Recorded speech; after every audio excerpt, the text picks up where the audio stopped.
মহামান্য হাইকোর্ট এবং জজ কোর্টে গিয়ে একটা কথাই বলেছি, যে অভিযোগ করেছে যে খন্দকার মোশতাক আহমেদ আমাকে বিভিন্নভাবে জিম্মি করে আমাকে দিয়ে কথাগুলো বলাচ্ছে, কিংবা আমাকে দিয়ে কোনোভাবে জোর করে আজকের কথাগুলো বলাচ্ছে। নারী ও শিশু আদালত দমন, আমি এই কোর্টে যে আমার কথাটা বলেছিলাম, আমি এটা কোনোভাবেই সামাজিক যোগাযোগ মাধ্যমে আনতে চাইনি। যেহেতু নেশার কথাই এসেছে, তদন্ত সাপেক্ষে যদি ডোপ টেস্ট হয়ে থাকে, তো আপনি এটা নিয়ে এত ভয় পাচ্ছেন কেন? আপনি আমি তো ভয় পাচ্ছি না, আমার কোনো তদন্ত লাগবে না, কিছু লাগবে না। আমি বলি আমাদের এই সকল নিরাপত্তার জন্য আজকে এই অভিযোগটা দিতে এসেছি এবং আমরা আশাবাদী ওনার আন্তরিকতার মধ্যে দিয়ে স্থলের বিরল বের হয়ে আসবে।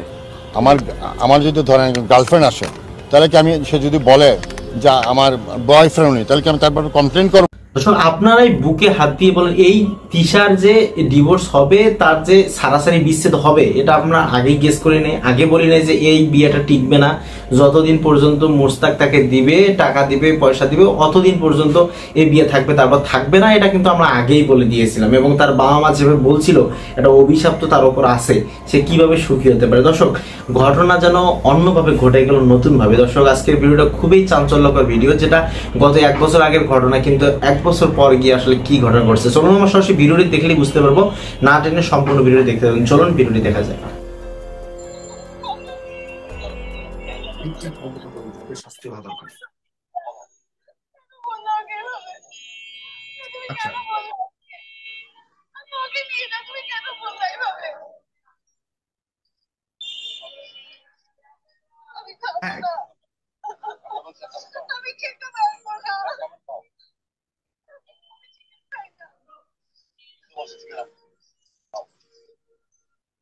আমি প্রথমে সোনিয়া আপার একটা প্রশ্নের উত্তর দিয়ে আমি শুরু করি।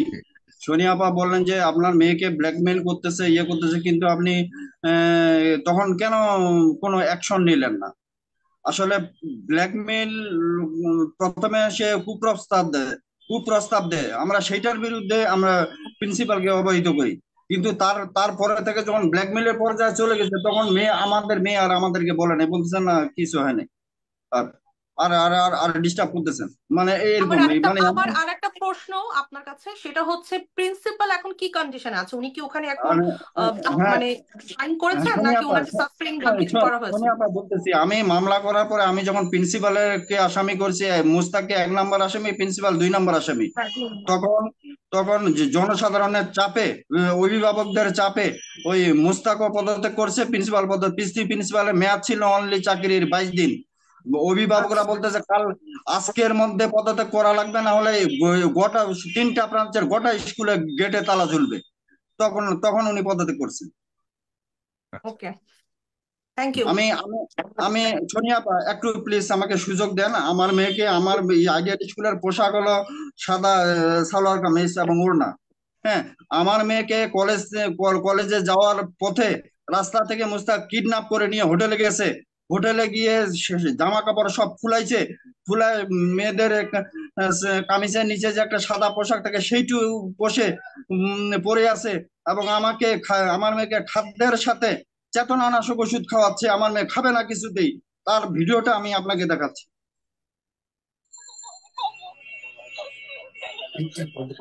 শাস্তি হওয়া দরকার। আচ্ছা,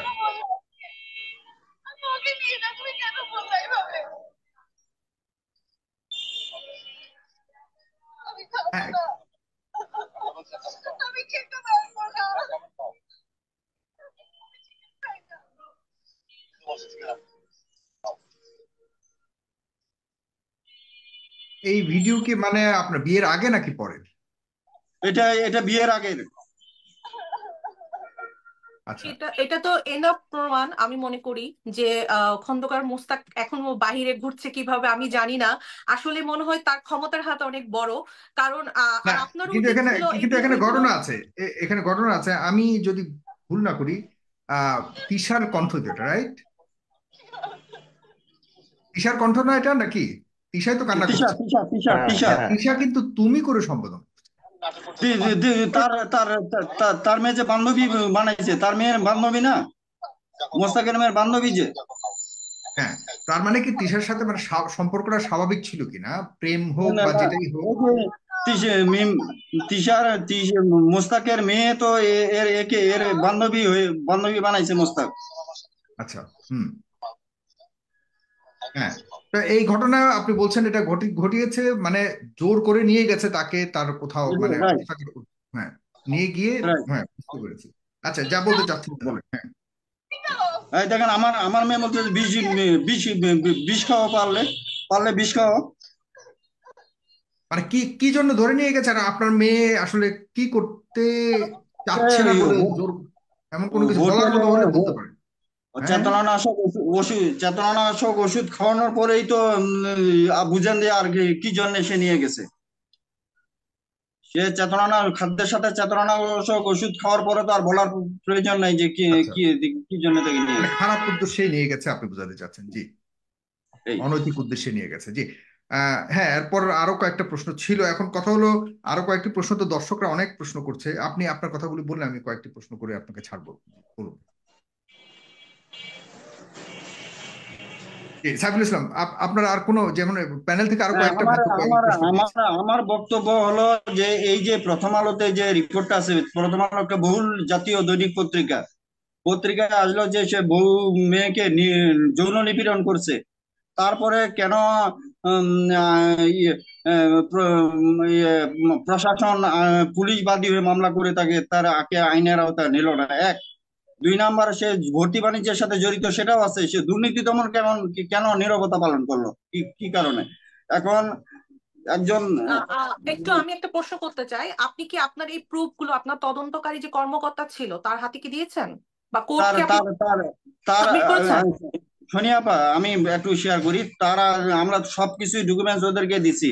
মোস্তাক এই কিছুদিন আগে আমার খালাতো বোন জামাই প্লাস ওর এক বন্ধু দুইজনে উপস্থিত ছিল ওখানে। মোস্তাক বলছে যে আমার এই মামলায় প্রায় 50 লক্ষ টাকার উপরে খরচ। হ্যাঁ।